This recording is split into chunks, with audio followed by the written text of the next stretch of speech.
You don't fit in here at the bar with your boring attitude. Maybe you should go drink rainwater instead, since it suits you better. After losing my job, I felt really down. Then, I ran into my annoying ex-boss at the bar. He stole my seat, as usual. But then, something unexpected happened. My name's Michael. I'm 59 years old, and I work at a small toy company called Colorado Toys. I'm not great at talking to people, but I try to be polite to everyone. I even came up with a popular toy, but my colleague Kevin took all the credit. He was good at making himself look good, while dumping his work on others. Because I'm not good at speaking up. My bosses didn't think much of me. Kevin eventually became my boss, and he treated me like I was useless. He'd insult me and make me work overtime. He was right about one thing, though. When I went home, it was lonely. I used to live with my wife and son. My wife was wonderful, always happy, and taking care of our home and son. Our son, Jason, loved playing music and with the toys I made. Seeing him happy made me feel like my work mattered, even if things weren't going well at the office. As long as my family was happy, I was happy too. But those peaceful times didn't last long. When I was 30, my wife got really sick and passed away. I was devastated. I didn't know how to go on without her, but I had Jason. I knew I couldn't stay sad forever, so I focused on taking care of him and our home. At first, it was tough. I wasn't used to doing all the housework and looking after Jason by myself. My cooking was terrible, and Jason missed his mom a lot. He'd have tantrums and cry for her, and I felt the same way. I wished I could see her too, but I hugged Jason tight and promised to do my best for both of us. I wished I could say something more eloquent, but I struggled with words. It was hard, but I got better at running the house over time. As Jason grew up, he started helping me more, which made things easier. Even though we didn't talk as much when he became a teenager, he still pitched in with chores. On his 21st birthday, Jason thanked me for raising him all those years. I was so touched that I cried. Seeing him grow into a kind person was a relief. When he graduated from college and moved out on his own, I was happy for him. But I felt lonely in our empty house. Before I knew it, I was 59 years old. One day at work, my boss, Kevin, came up to me with a smirk.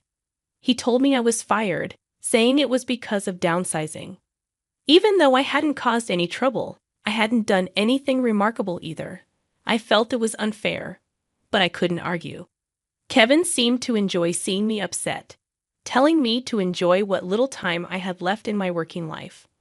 I knew I had to tell Jason about losing my job, but it was hard to find the words. But I couldn't keep it from him forever. When I called Jason to tell him, I was nervous. But his response surprised me. He told me I'd done enough, and now I could relax as much as I wanted. I was grateful for his understanding and comfort. However, life after retiring was harder than I thought. At first, it felt good not to deal with Kevin's bullying anymore. But soon, I felt lost and aimless. Watching TV didn't lift my spirits. I realized that work, even with Kevin, had given me purpose.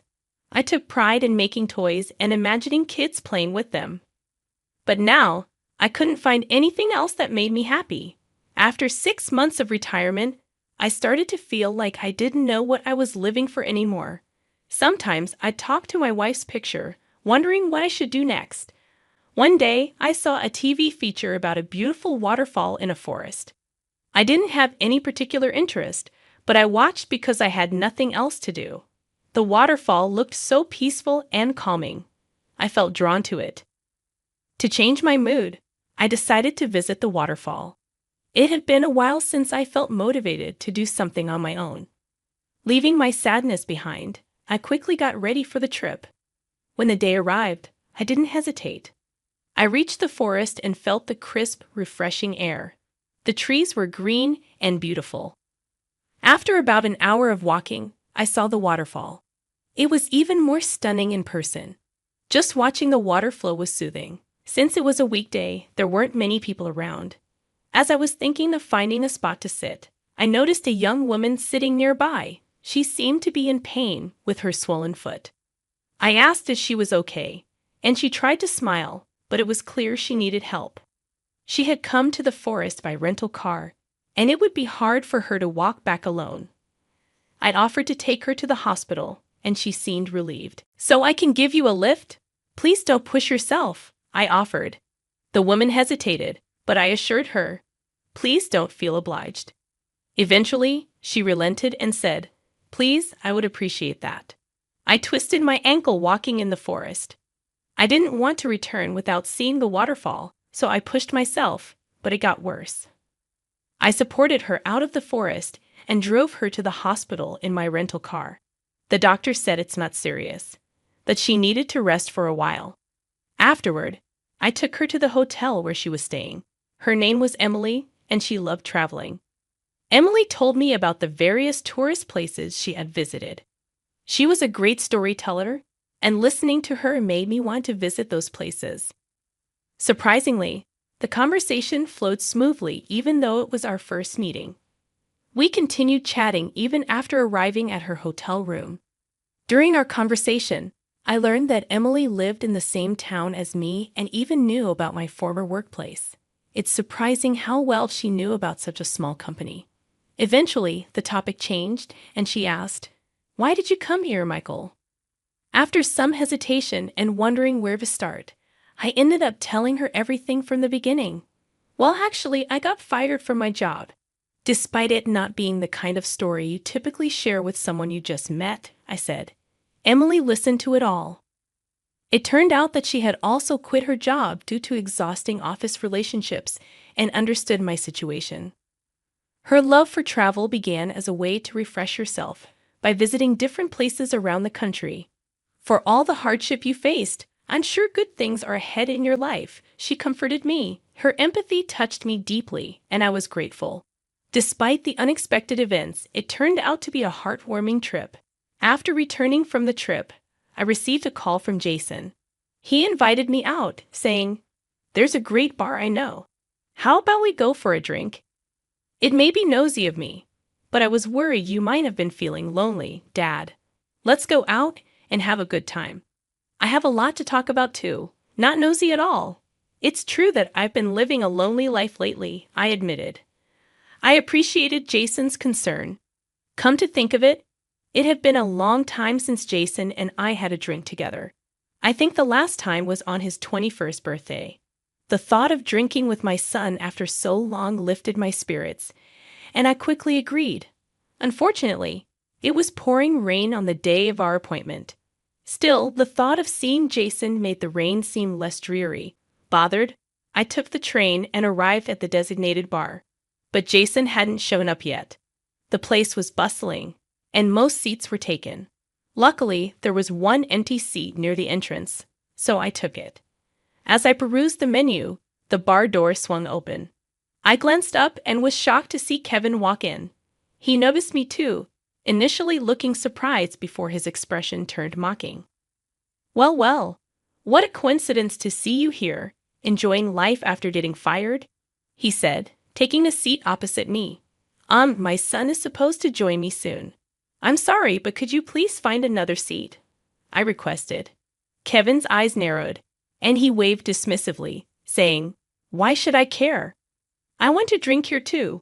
Besides, I'm a regular. I should be given priority."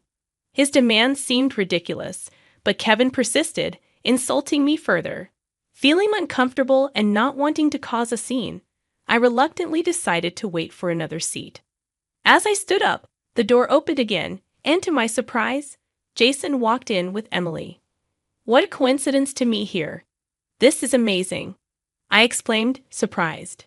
Emily, however, seemed unfazed. "Meeting you here isn't a coincidence. Jason and I know each other and have an important matter to discuss, so we came together," she explained. Bewildered by this turn of events, I sat back down as Emily confidently approached Kevin's table.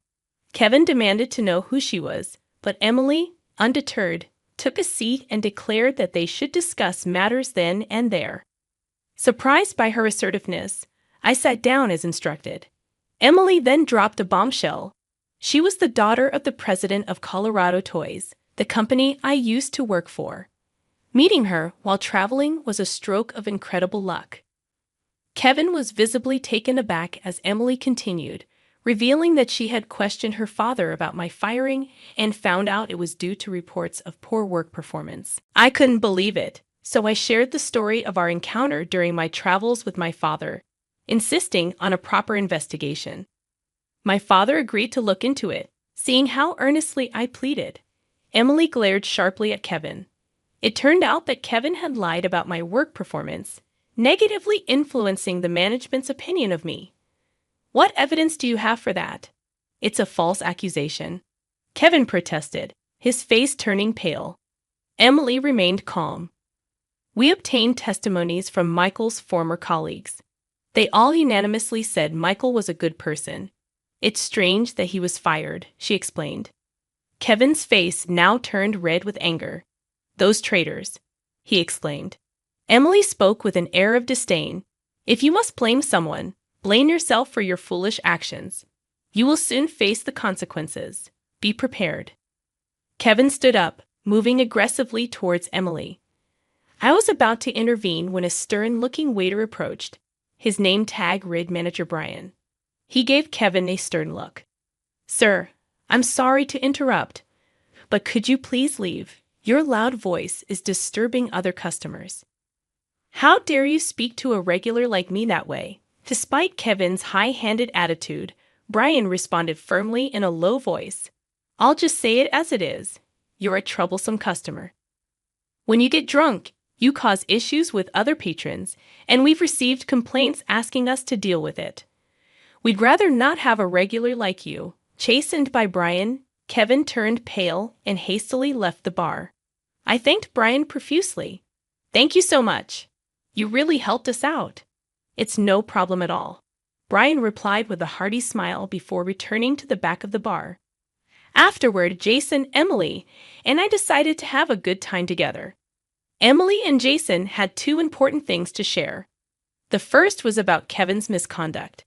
It was pure coincidence that Kevin was at the bar, and both were as surprised as I was.